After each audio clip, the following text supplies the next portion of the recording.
And that's the new stuff. So we focus on what's in blue. If you only get the blue on your screen, maybe look at it there. Any quick urgent questions about the syllabus? If not, maybe we should do them by Moodle, just so we can get as much done as we can in this session. Last time we just did sort of a preview of the cessation of penalties.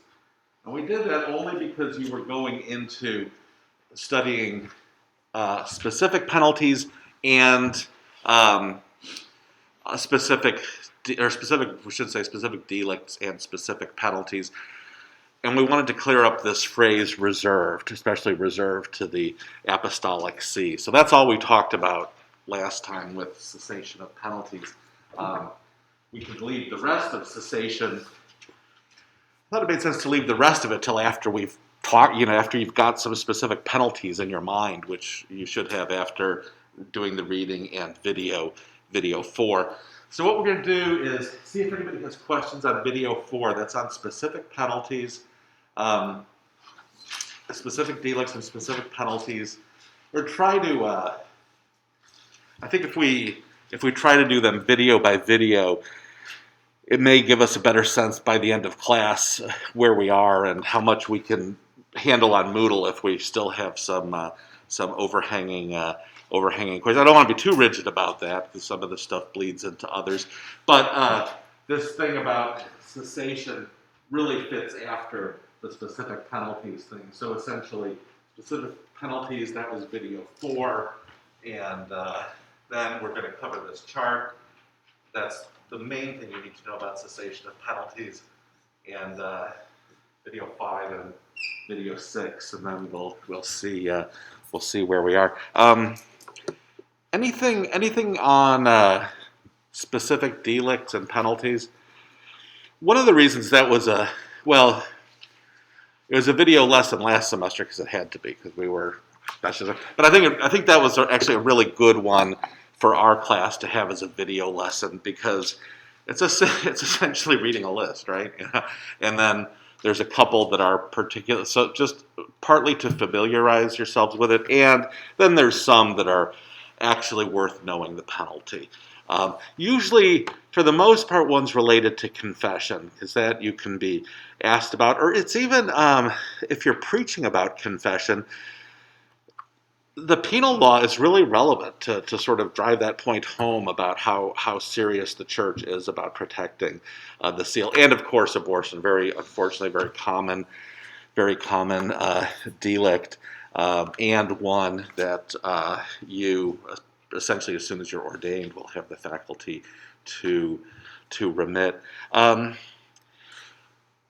little bit complicated because some of the penalties and reservations have changed a little bit when we get to SST. I think we got that covered pretty well on the video. There might be a couple places where there's some lack of clarity, but I think Woodall is actually pretty good on that. Good on showing us how things change from the 83 code to the to SST. So, any questions on specific delicts and penalties? The reading or video 4.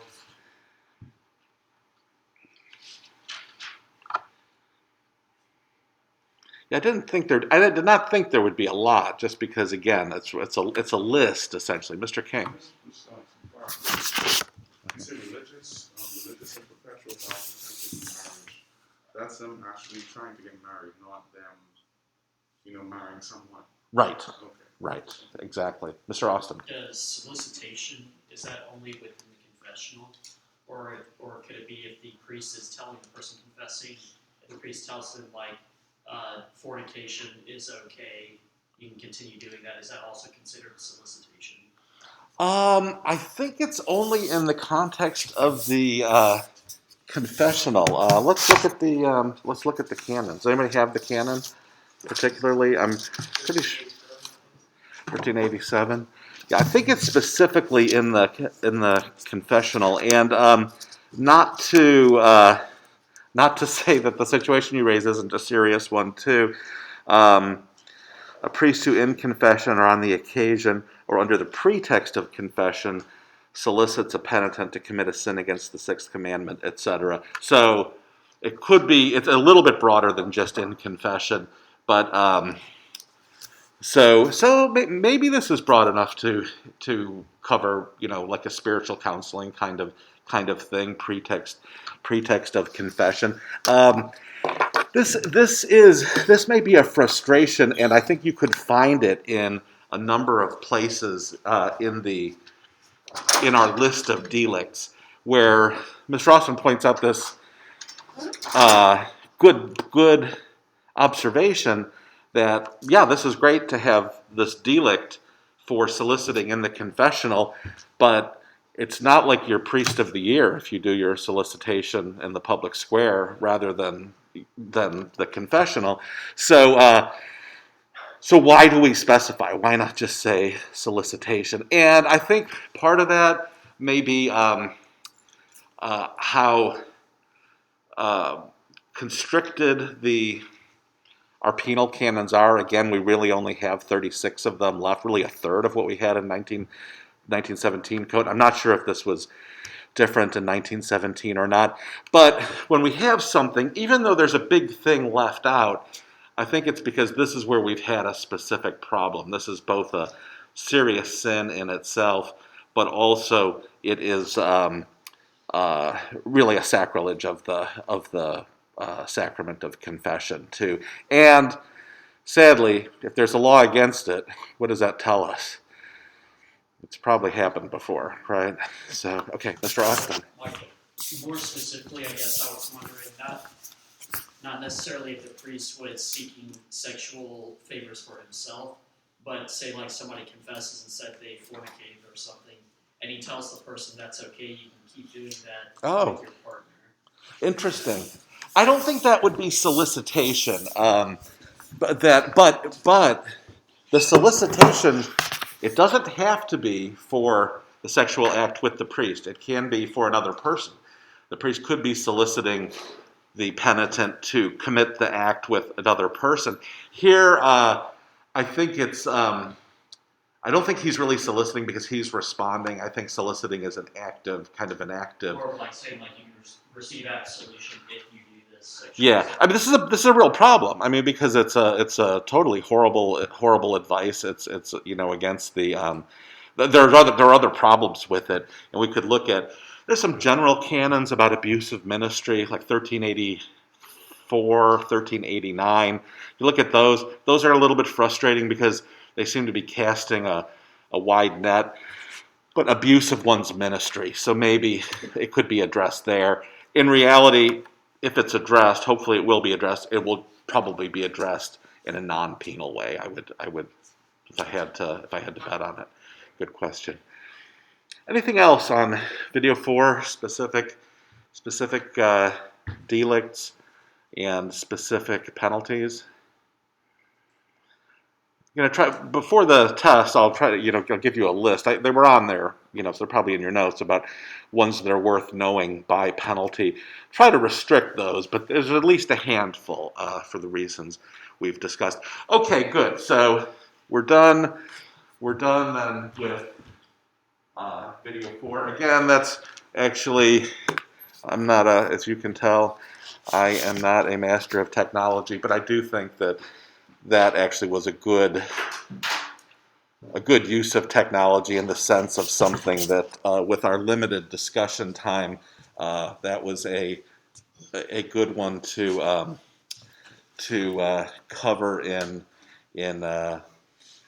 by electronic means. So let's see if we can get this table on here as well as. Well, I took a picture of this table, so maybe we'll just have to. I'll have to circulate that. Anyway, so okay, this is probably two. We had to say in real overarching terms, two really big, important things about this lesson. One would just be this very sad crisis that we're in, obviously, and that's what pretty much the second half of the lesson, SST and the Dallas documents, are about. And we'll certainly talk about that today. Probably the other thing for your ministry is going to be where can you, as a priest, not a bishop or not yet a bishop, where can you remit penalties? What penalties can you remit? We've already said that in the U.S. for a long time, I think every diocese has given confessors the faculty to remit the delict of abortion, or to remit the excommunication following from the delict of abortion. But also, the Holy Father gave that to all confessors in the year of mercy, and believe he's extended that now. So here's what we kind of have a sort of a typology of penalties, and there's, in a sense, we could say there's only four. So we've got the expiatory penalty. Remember, that's the penalty that punishes, sort of removing you from the clerical state, or ordering you to live someplace, or ordering you not to live someplace. Maybe, if it wasn't too serious of a crime, ordering something like a pilgrimage or a penance or chat transfer to another office. And then censures. So these are sort of two sides of one coin, expiatory penalties versus censures. Censures are our medicinal penalties. And then when we get to censures, we've got the ferende sententiae, that's imposed, of course, after a judicial process or an administrative procedure. And then late sententiae, and here we've got some variety.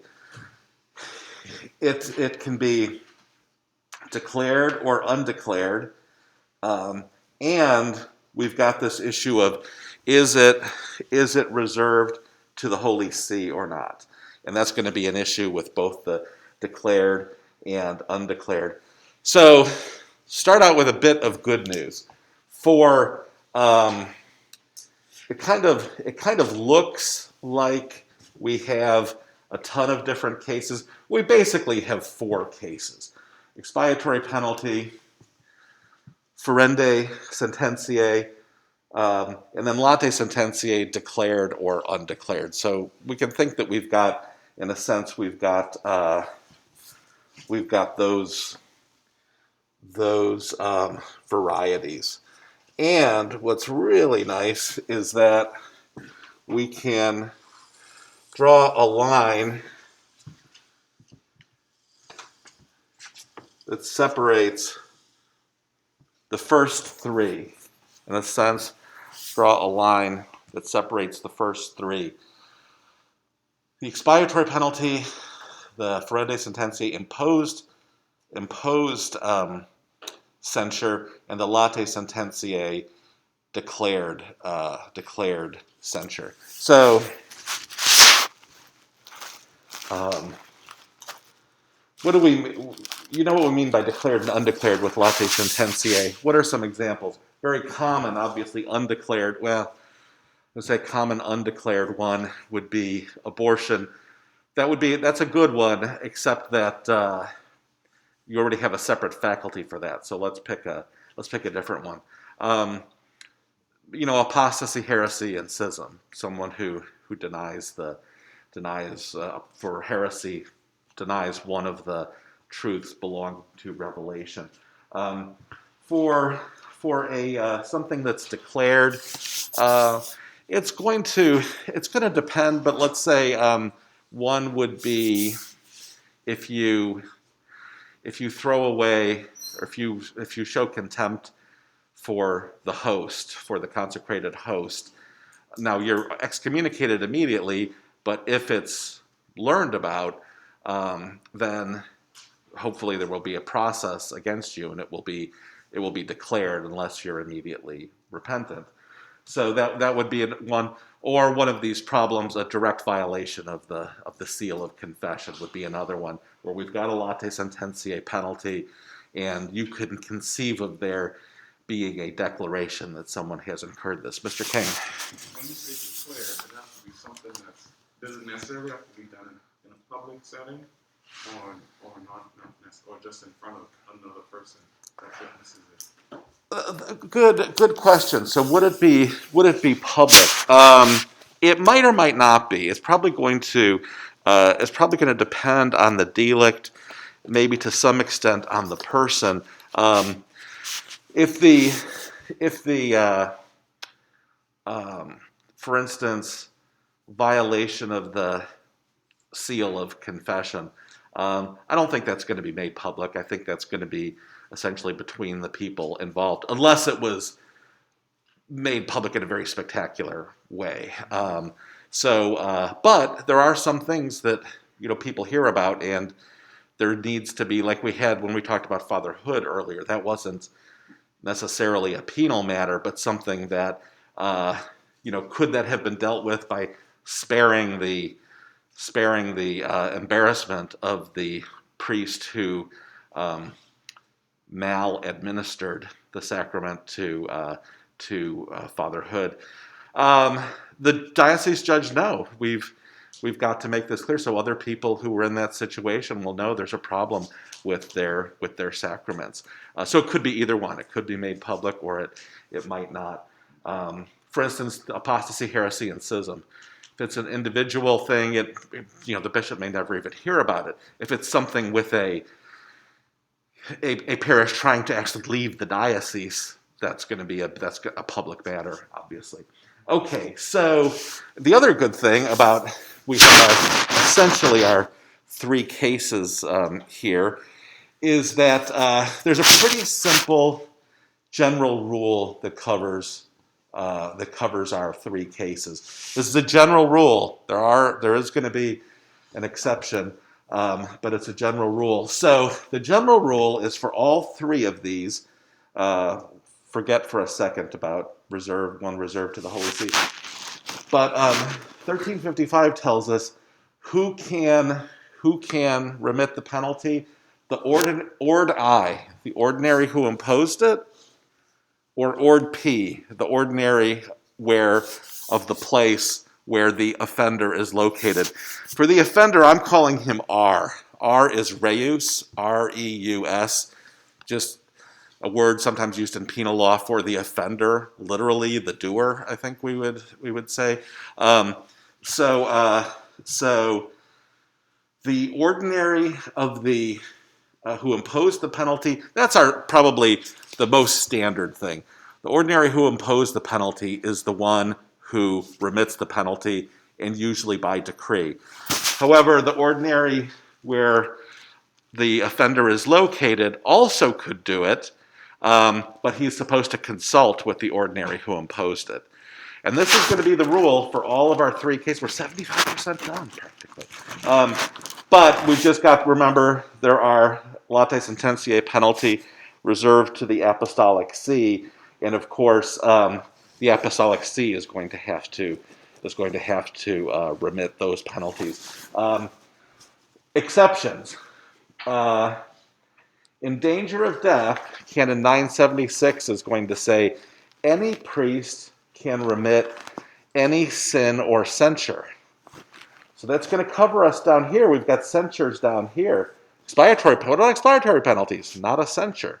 In danger of death, you cannot remit expiatory penalties. Don't get too upset about that. We'll say why. So, in danger of death, for our censures, again, we're not yet talking about undeclared, but for our ferende sententiae imposed, our latae sententiae declared, any priest in danger of death, according to 976, can remit the penalty. Any censure, even declared, even imposed. Now, if the person recovers, he's supposed to go through the more regular thing of, if it's a reserved penalty, he's going to have to go to the apostolic penitentiary in Rome. If it's not reserved, to the diocesan bishop or the canon penitentiary in the diocese. Okay, we're done. We're done with our first three. But your reaction should be, who cares? This isn't me. Yes, I'm virtually certain I'll be a bishop in record time, but it's probably not going to be my first or second year. So this doesn't quite concern me yet. Okay, but our last case, that's what you got up early for. Our last case is the undeclared latae sententiae censure. Really, we're talking about excommunication and interdict, because suspension, you almost can't have a latae sententiae suspension. I think there is one or two in the code, but the suspension is sort of open-ended. It says some of your governance, ministry, and functions are restricted. So essentially, it's almost always going to be ferende sententiae. So what we're really talking about is excommunication and interdict. Not surprisingly, so again, we've got the undeclared latae sententiae. There's some reserved to the Holy See, some not reserved. Again, our general rule is going to be for the reserved, the Apostolic See remits the penalty. For the not reserved, it's going to be usually the the reus, his ordinary, his own superior, his bishop, his diocesan bishop, or religious superior, or the ordinary of the place where R is located, R the reus, the doer, the offender, or any bishop can do it in confession. Okay, that's our general rule. That's in the ordinary course of things, Canon 1355, the way you get rid of one of these penalties. However, as we just said, there's a small exception for danger of death. We had danger of death. Doesn't apply to expiatory penalties, but does apply to censures, and we're talking about undeclared censures. So here, in danger of death, any priest could remit the undeclared penalties. But that's pretty narrow because it's got to be danger of death. But there's another exception, much bigger. And this exception is Canon 1357, so-called, what I call the difficulty exception. And the difficulty exception specifically applies to undeclared excommunication and interdict. What it says is somebody's come to you in confession and has confessed that they. Well, if you read the handout from Westman, he gave an example. Somebody has confessed they took part in a satanic ritual, and they're very sorry that they did this, but they did it, and they did it freely. So Westman actually points out you go through the factors to make sure they really incurred the penalty. They weren't drugged. They weren't on medication that took away their freedom. They didn't do it at gunpoint, that kind of thing. They weren't under 16 years of age. They did it freely, but they're very sorry now and horrified at their own action. Really, really want to be restored to state of grace. So, what difficulty means now, but they desecrated the Eucharist in the satanic ceremony, and that is reserved to the Holy See. That penalty is reserved to the Holy See.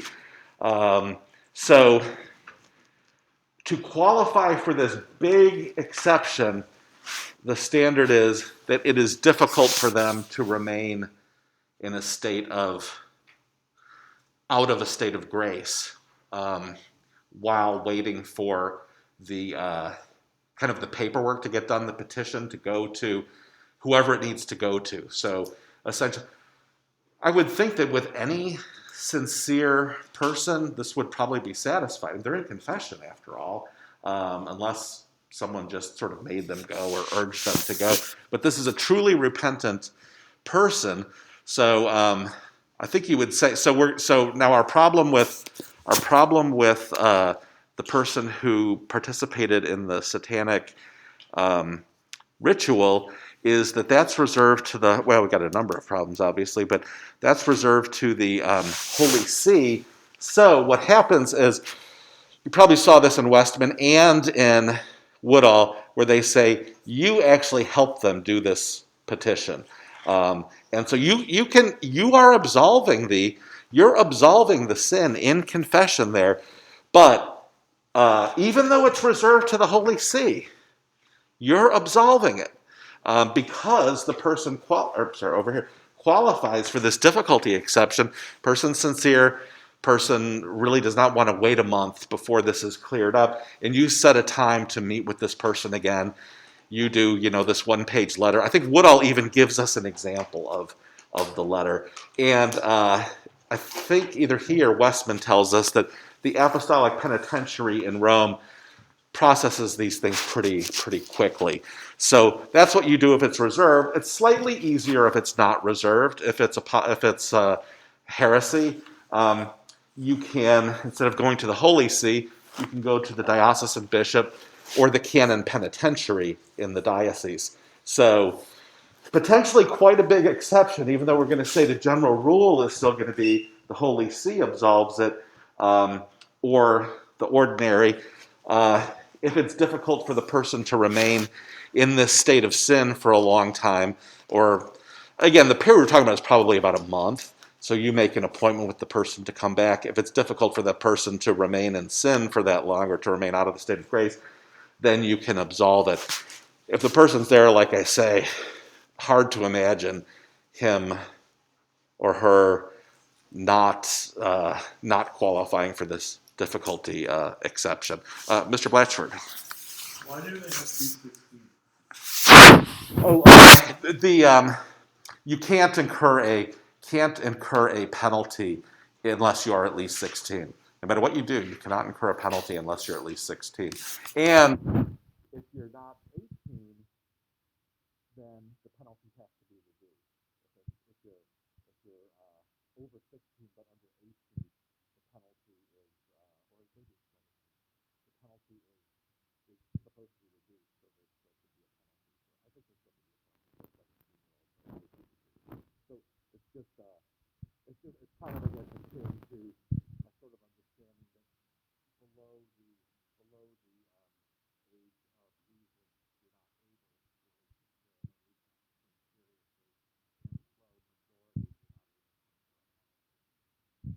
because usually the first communion rounds identify what the church considers the age of reason. That's why I was wondering.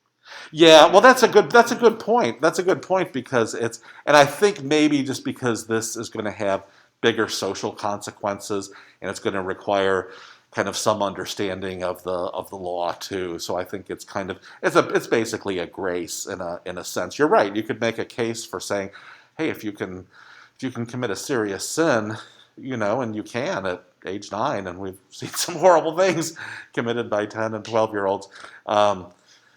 Yeah, you could definitely you could make a case for moving the line. I really think it's a nice thing for being that age and being the level reduced. Yeah. No, good question.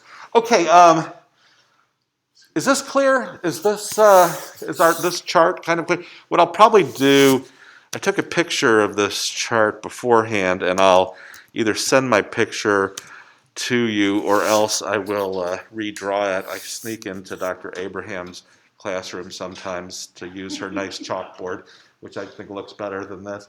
And if there's no guards posted outside, maybe I'll try to do that. But does this make sense?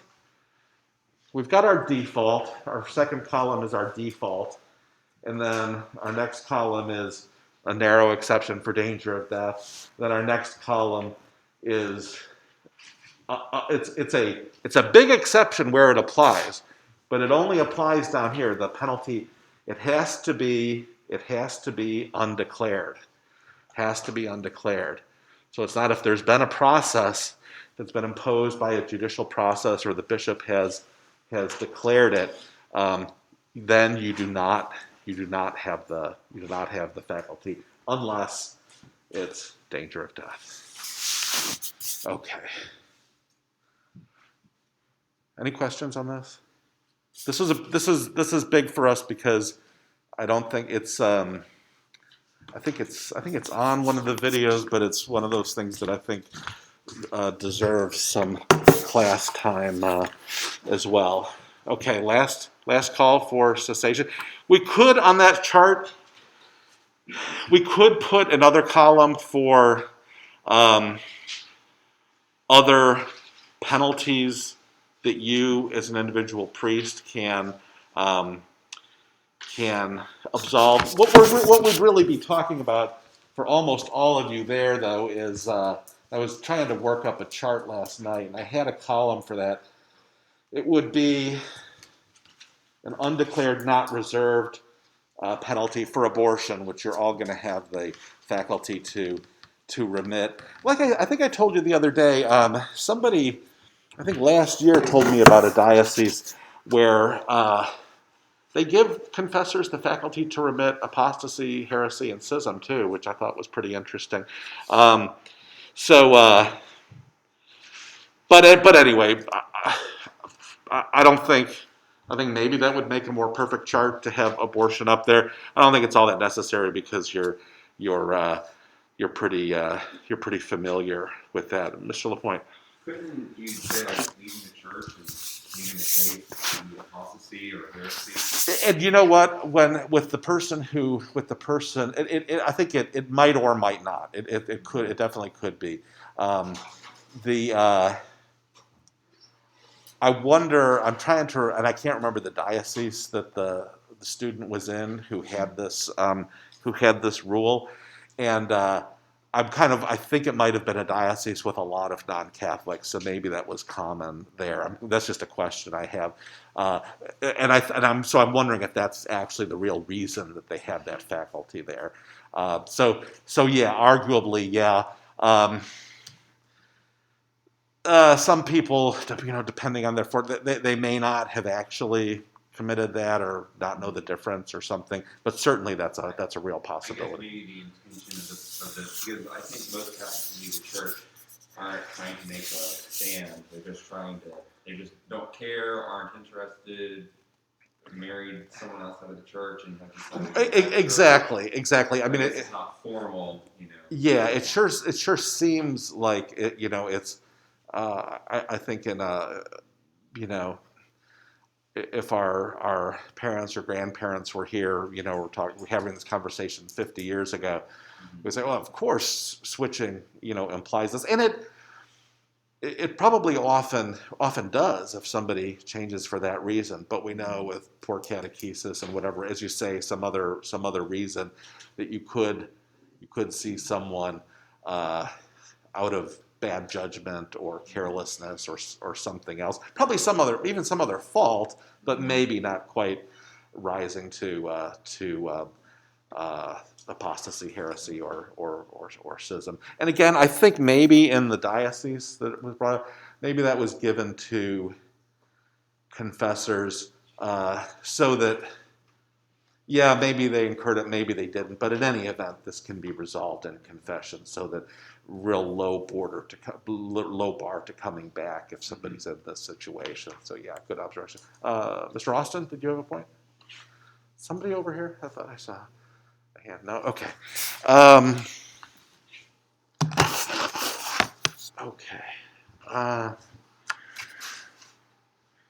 There is it's probably very unlikely, but it's possible that you would be approached by someone outside of confession to have the delict of abortion remitted. It sounds really weird, but it is a possibility. There's a formula for that, and I'll probably just send it to you if you want it. It's in this book on penal law that John Rankin, Renken, did. I'm not sure about the page, but very short. I can maybe read it to you now if I can find it immediately. But it's real short. But I just don't want to repeat it a bunch of times. Well, actually, it'll be on this thing, so you can just watch. 184 of Rankin's book on penal law. So this is remitting the. Oh, by the way, remember what we said the other day? When you're remitting the penalty for abortion, you either need to intend to remit both the sin and the penalty, or you need to have formed a virtual intention along those lines. Which is highly recommended. This is another situation where your approach outside of confession and for the remission of the penalty specifically. Um, I'm not sure how that works. How they would have gotten the sin absolved earlier, or if they're planning to get the sin absolved later. It's hard to think of why anybody would do this.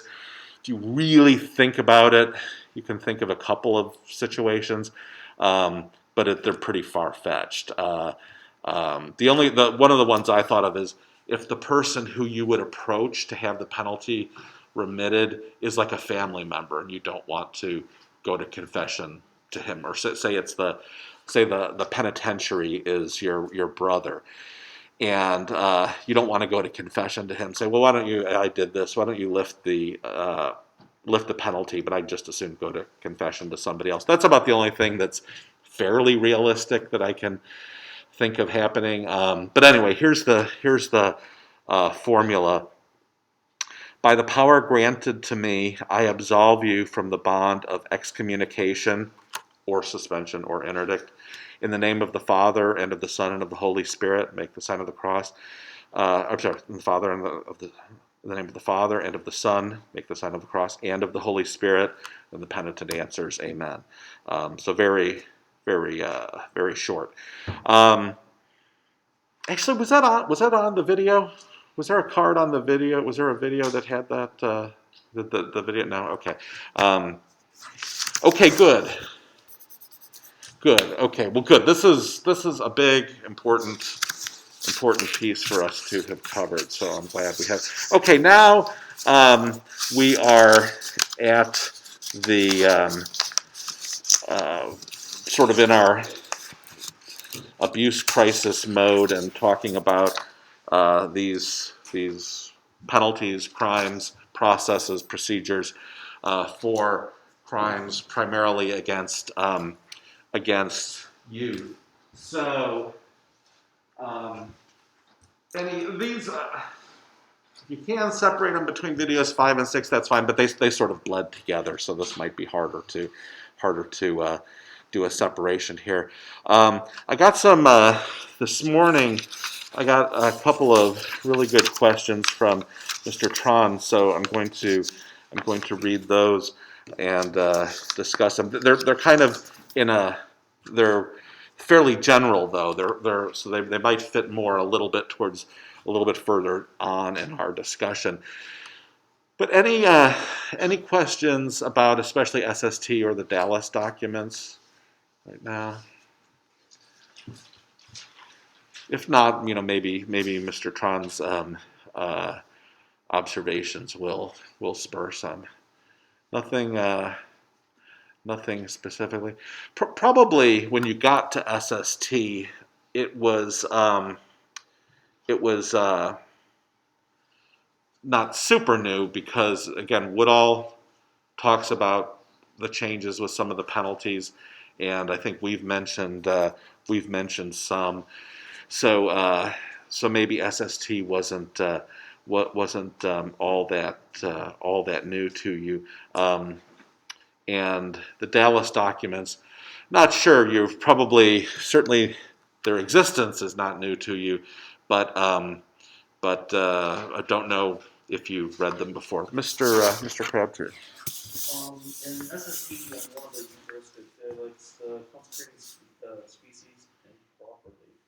It says it's absolutely wrong to consecrate one element without the other, or even to consecrate both outside the Eucharistic celebration. What are some concrete examples of that? And if, say, a priest was in a POW camp or something like that, he could only access bread, but not wine. Is that? Yeah, that's an example we actually sometimes use in canon law too. So it's in the that one is based on is Canon 927. And that canon says that, as you say, it's absolutely forbidden to consecrate one species without the other, or either outside of Mass. The Latin is even much more bracing than the English. The Latin is nefas est, and it's not just forbidden. Nefas means basically abominable, similar to the root nefarious. It's only used about, I think, 4 times in the code. So really a extremely strong, the strongest possible prohibition, and I think so. What's interesting is this prohibition's in Canon 927 since we've had the code since 1980, 83, 84. There was no specific penalty tied to it, though. Now, again, there were some of these broad ones, abusive ministry or something. So if somebody did this, you probably would have to go to Canon 1384 or 1389. But sort of weird with something this serious not to have a penalty. So when we say this, the 1983 code is not the best drafted document in the world. This is one of the reasons. The Eastern Code, much better drafted. The 1917 Code, better drafted. But that was kind of fixed in SST, saying, boy, we should have had probably because they got to thinking about some others. Another was the showing contempt for the Eucharist. What the Latin says in that is someone who throws away the Blessed Sacrament suffers this penalty. And this inquiry went to the Holy See, to PSIL, the Pontifical Council for Legislative Text, which officially interprets the law. They don't just give an opinion on the law. Their opinion, it's the official interpretation. And the question was, what about somebody who stomps on the Eucharist or something? They don't throw it away, but they stomp on it or they defile it or something. Are they covered by this canon? And PSIL said yes, even though the verb only referred to somebody throwing it away. So probably not great drafting there, in my opinion. And in this one too, it's sort of we've got this really serious nefas est crime, and we don't really have a specific penalty for it. Well, at least with SST, we got one. A partial one, though. SST says if you do this for a sacrilegious purpose, then you have this penalty. So I think the concern is for the priest in the concentration camp. The concern is to let him know that there just isn't a circumstance where this is permitted, even the most extenuating. Now, if he doesn't know that, or forgot it or something like that, there isn't fault. I mean, if he doesn't know what he's doing is wrong, of course there isn't fault, and we're certainly probably going to try to give the benefit of the doubt to someone in that situation. But what we're really concerned about, I think, is people consecrating it specifically to desecrate it. I think that's what the concern is. Okay, good. Mr. King. Is SST in the congregation of the CDF, or is it two different? Oh, good question. So SST is the name of the document, and then even though we often refer to SST, we're really usually referring to the norms that are attached to it, because the document SST is like 1 page or something, and then there's the norms that follow it. So we'll usually say SST, for instance, the one that Mr. Crabtree asked about. I think that's in SST Article 3A, like the SST norms, Article 3A.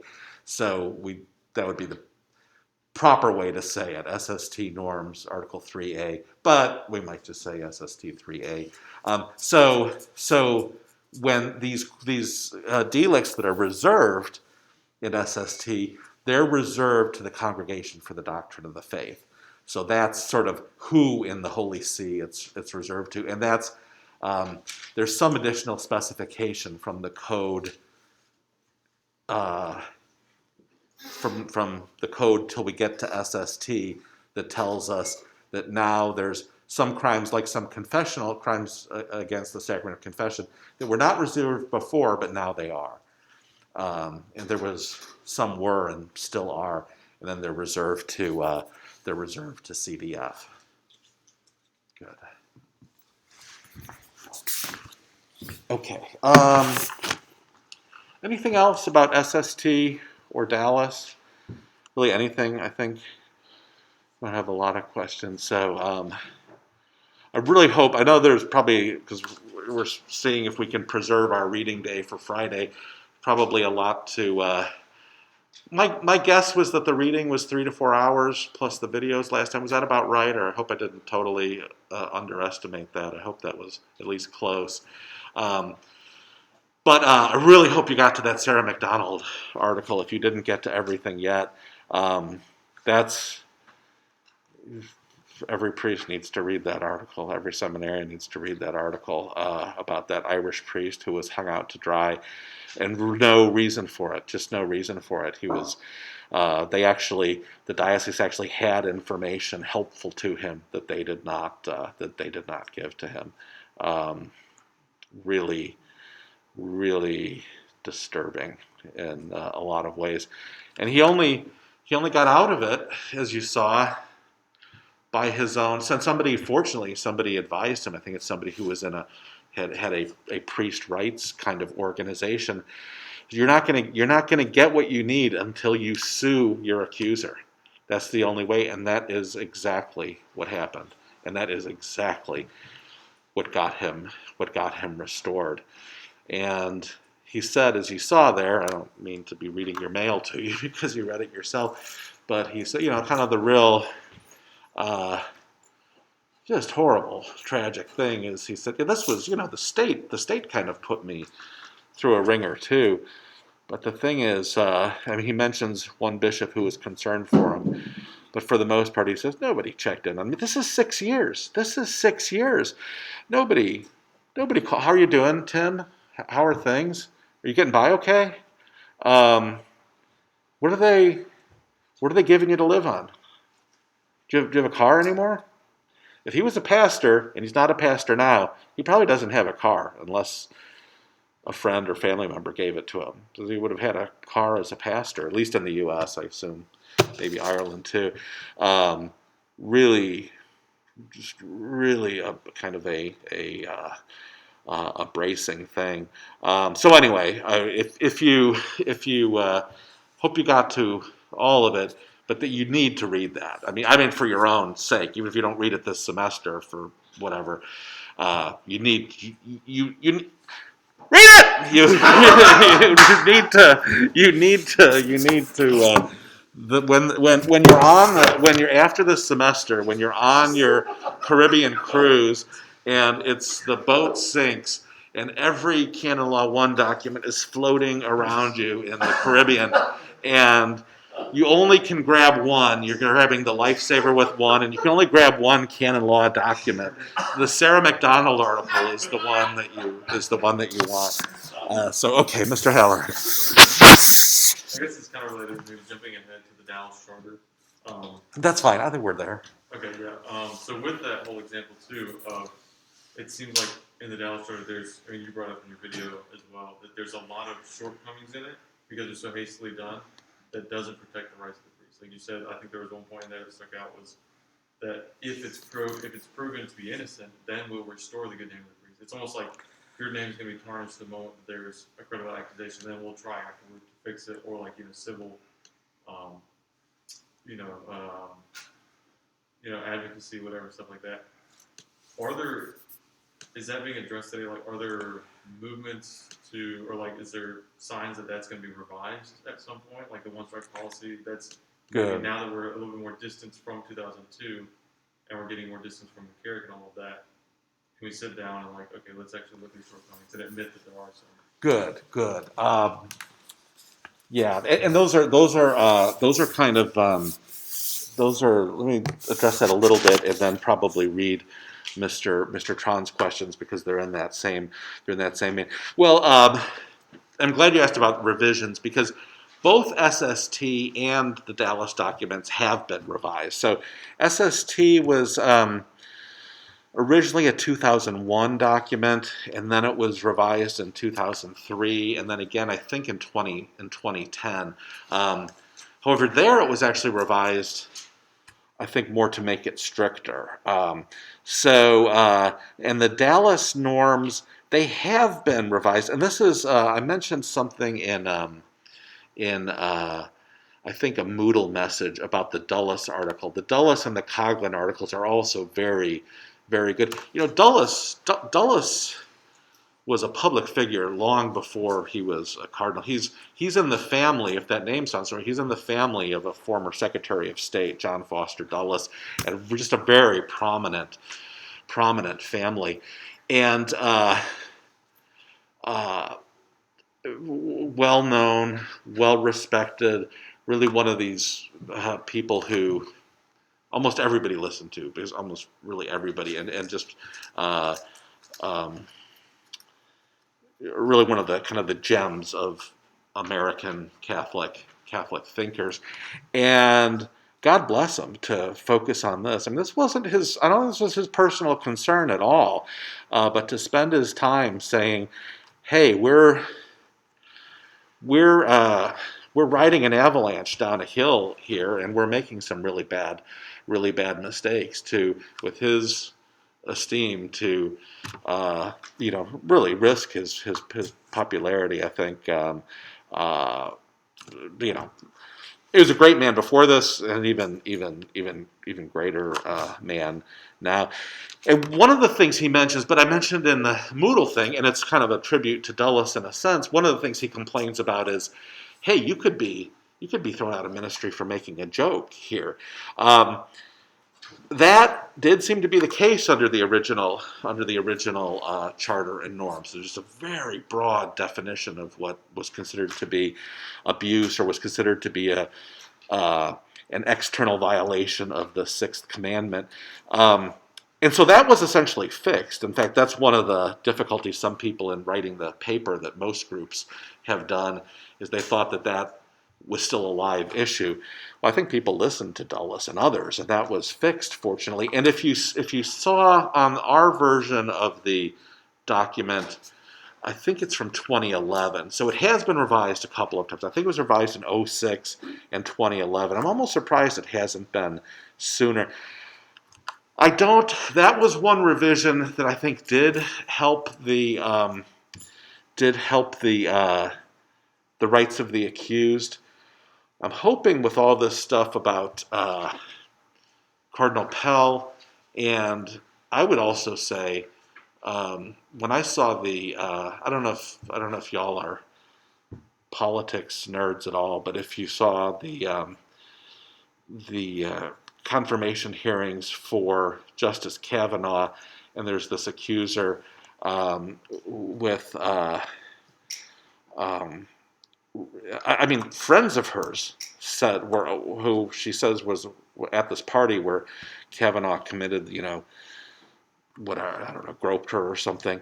Her friends who she says were there, who weren't there or didn't see it happen. I mean, her own friend, they were really unsubstantiated, and but just a grueling, horrible hearing. And I thought, and you could just see the suffering in this man's face and his family, because the family's always there. And I thought, this guy is going through hell. He's going through hell, and yet he's in a position 10 times better than what you're in, because he's famous. I mean, it's happening on TV, and he's got, at least half the people watching this, or about half the people, are on his side in a way.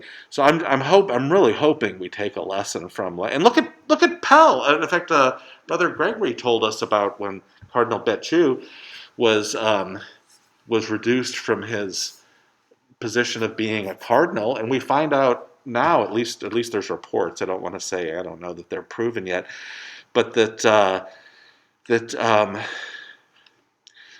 well, there's reports that he essentially made payments to witnesses in Australia to testify against Cardinal Pell. Really, so anyway, that's the very incomplete answer to your question. But let me read Mr. Tron's question and then go in a little bit more detail. Mr. Tron says, before this class, I often thought the one-strike policy was fair and just, especially in this time of sexual abuse in the church, particularly the U.S. However, after reading these documents, I think priests in the U.S. are very vulnerable. I think that's correct, probably outside the U.S. too. He says, I believe that this is true for both the accused and non-accused. Totally agree. I know a story of a Vietnamese priest serving in the U.S. for years. He was falsely accused of sexual abuse. His bishop knew that he was innocent after the accuser apologized, but he proceeded to remove him from office. The priest was not removed from the clerical state, though. Some young people see similar cases concerning false accusations, and they may be discouraged from pursuing the priestly vocation. Some have questioned, why should I give my life to serve, knowing that I may not be protected by accusers, or I may be laicized after a moment of imprudence? This may be a very negative aspect of some consequences of the policy. I think the critiques from Dulles are fair. If we do not guarantee the rights of the accused, consequences may be more serious than what people think. Question, as a canon lawyer, what should be done to protect the rights of the accused priest? What are some difficulties while pursuing a reform of the norms? So a lot, really good kind of almost summation of these two videos from Mr. Tron. A couple of things. We'll see what happens with this reform of Book 6 that we're expecting. One thing I would like to see, I'm afraid the trend may be the other way, but you probably in the videos noticed this distinction, and there was a Moodle message too, this distinction between the judicial process and the administrative procedure. Judicial process having more steps, being more complicated, but more protective of the rights of the accused. That's supposed to be the norm. In de facto, though, it really isn't. The administrative procedure is more the norm, and maybe the judicial process needs to be adjusted. But I think that it should be the norm. I think it should be a judge judging or panel of judges or something. So that I think would be a good reform. I'm afraid that it may be going the other way.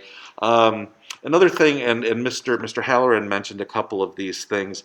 I think we could be clearer looking at these norms, especially the Dallas norms, clearer on what the actual standard of proof is. You know, when you say this is established, what does that mean? You know, and does that mean it's more likely than not? That may just mean there's two witnesses against one. Or does it mean something like what in the U.S. we would say is the standard for a criminal case, beyond a reasonable doubt, that this is really it's hard to quantify these standards, but when you say beyond a reasonable doubt, that's something like 90% probability. I mean, roughly 85, 90, 92% probability, something like that. If you're saying we're going to do this on that, I mean, that's just that whole standard of proof. I mean, if we're going to say it's more likely than not, and that kind of seems to be the standard you're using, that's 51% probability, or 50.0 or whatever, slightly over 50%.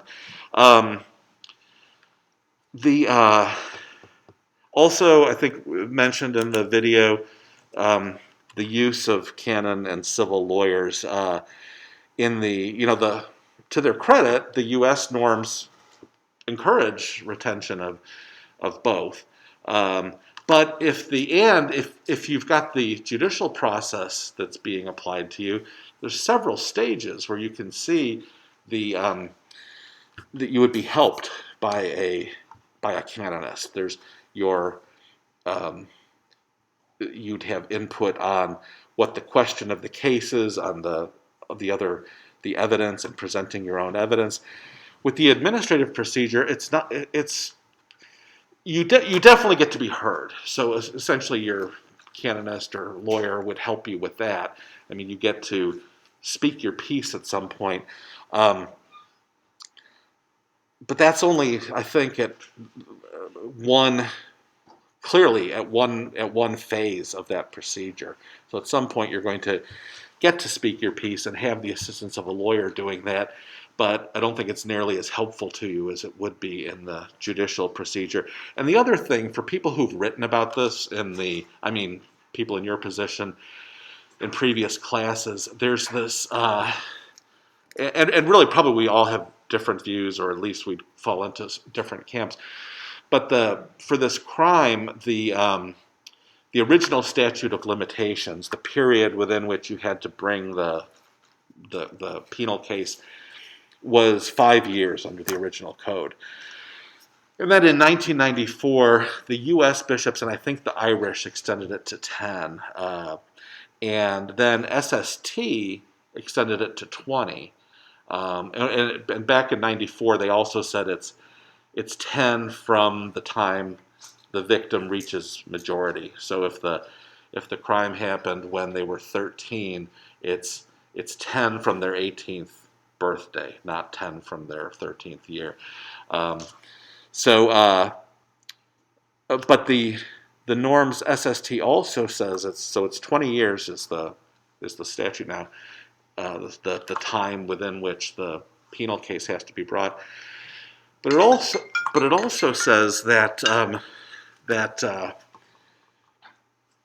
the CDF can allow derogation from that period. So if there's a case that's particularly egregious, can kind of allow the case to be brought even beyond the 20-year period.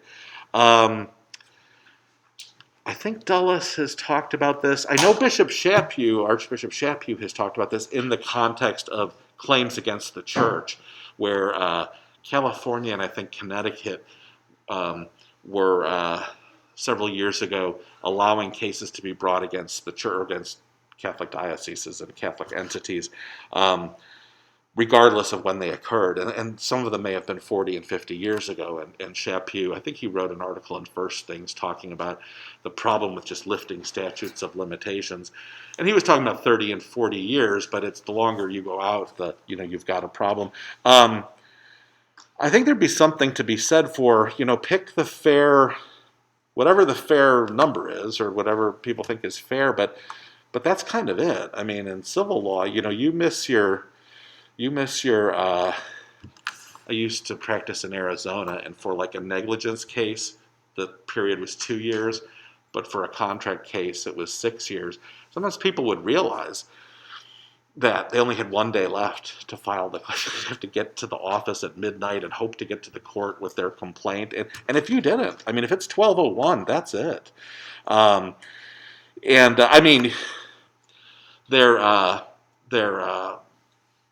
People would, might still make some argument or whatever. The clock was off, the time clock was off or something. But 2 years is 2 years, and 6 years is 6 years. And here with SST, 20 years isn't always 20 years.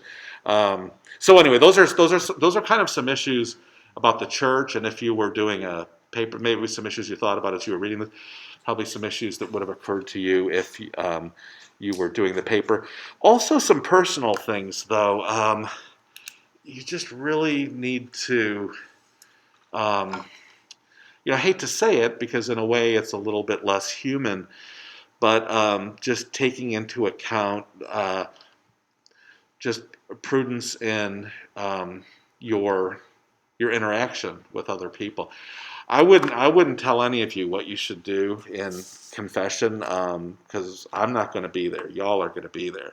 But I will say one thing: if it were me, again, I'm not telling you what I'm not trying to be cute and smuggle in advice to you, but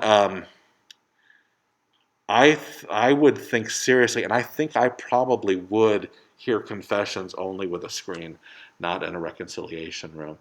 And if you want to do that, you can do that. The Holy See has ruled on that. Don't be talked out of it if you feel you need to do that as a precaution, as just a prudent move, or at least to start out doing that until maybe we see what the revision to the code is or something like that. Don't let somebody tell you that you can't do that. You can make that decision. I'm not telling you to do it. Y'all have to decide. Y'all have to decide that. But if you want to do it, don't feel guilty about it at all. Don't feel one bit guilty ever about that. And also things about having a window in the door for meetings with one-on-one. Hugs. 99% of the time, it's fine. But I'm telling you, I've heard from people. This lady, I used to work at this apostolate that got a lot of complaints.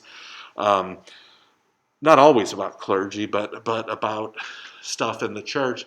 And this like every time I go to communion, the priest looks down my blouse. And I really think she was probably imagining that. I mean, I'm not saying it never happened, but she said every time the priest looks down. I think she was, probably imagining that. I mean, every time would be quite a record, every single time. That's what she thought, though, and she also thought that. This might have been a different person. That when she didn't go to communion, she could hear people behind her talking about her for not going to communion. I really think there's some imagination there.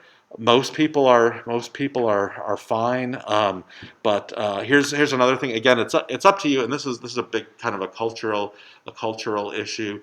Do you let women hug you? Do you let anybody hug you? Again, not saying don't, but if you're concerned about it, there was a. This wasn't a priest that I knew, but he was the family friend of a friend of mine, and the wife of my friend was a very huggy person, a very wonderful lady, and she went to hug him like the first time she was at his house, and the guy was this big, gregarious, friendly, wonderful, open-hearted, open-minded guy, and he said it very friendly, but he said, that no woman hugs me except my mother, and she said, oh. Well, okay, welcome. And it was very friendly, wonderful. It wasn't, the lady was a little bit taken aback the first time. But if that's something you think is a concern, it's something to think about. It's something that maybe we would not even have had to think about too much 20 or 30 years ago. You can go too far on this precaution stuff, but I read this article once about Billy Graham, and he said that he literally refused ever to be alone with any woman except his wife, even his secretary. I mean, long-standing, kind of, by the time of this article, probably an aged lady, and he said he wouldn't even ride in a car alone with a woman. And it sounds a little crazy. And Vice President Pence has given interviews. He's kind of taken a similar position. And it sounds a little crazy. When's the last time you heard a scandal about? Of course, Billy Graham's passed away, but where's the? Again, I'm not telling you what to do, but these are things you have to think about. And if it's you don't want it to rule you don't want to be going around spending 60% of your time thinking about liability and stuff like this, but you need to spend some time. Thinking about it. And if somebody thinks you're a little too cautious, hey, tough. They're not in your position, Mr. King. Yeah, I totally get what you're saying with the precautions there. But as many of these gentlemen in my class and myself, it's so different. Yeah. No, absolutely. Because like that would be a big offense in Right. the country. Right. If a person was a female comes to hug you. Yeah. And you sort of. Yeah. It's just, No, I'm glad you said that because you're 100% correct.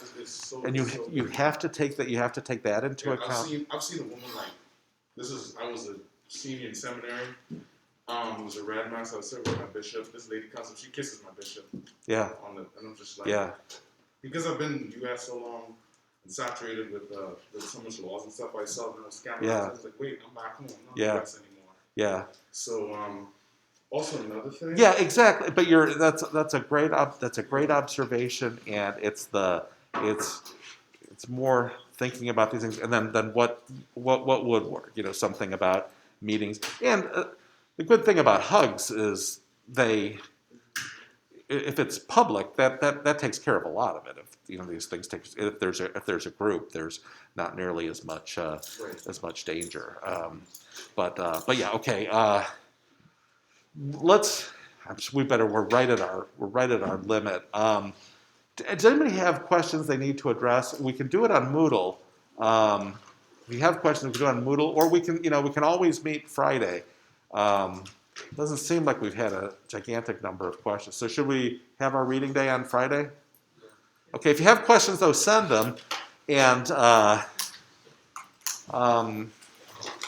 we'll see what happens with our consecrated brothers as far as our schedule goes. We're supposed to have a test in 10 days.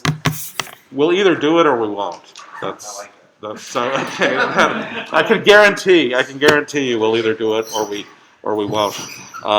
Sorry about missing your last question, Mr. King, but we can discuss it now or on Moodle. Yeah, I can check them out. Okay, good. Fantastic.